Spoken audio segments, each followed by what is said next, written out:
I strongly believe you get the idea in which direction this video is going to be. Well, this is a review video of DC voltage regulator. So this is how this voltage regulator looks like. This voltage regulator have a one controller which have a inbuilt switch to adjust the voltage. You can just twist this regulator to adjust the voltage. After turning on the board, this LED indicates the power of this board.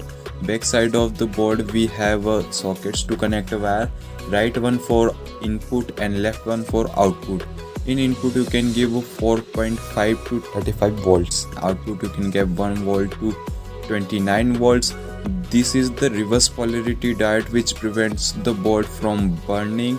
Just in case you connect the wire in wrong way, then it will going to burn to the edge, but in this case when the diode is here, it will not going to burn to the edge. Well, the important part you need to know about this board is the load you going to connect in this board is need to be lower than the 80 watts. I'm repeating again, lower than the 80 watts.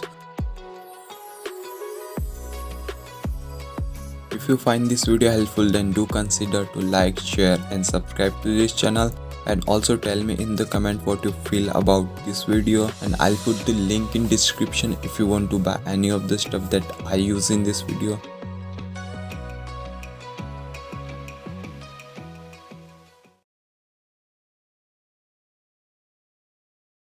With the help of this board, you can take your turbine or fan to lowest speed to highest speed that potentially your motor can go. Well, the good and satisfying part of the video is just controlling the speed by just twisting the knob with your bare hands, which is really satisfying for me. With the help of this voltage regulator, you can turn your LED light into studio light, and you can get exact amount of light that you need to click a picture. You can do a low light and highlight photography like I did in this video. All you have to do is just twist the knob.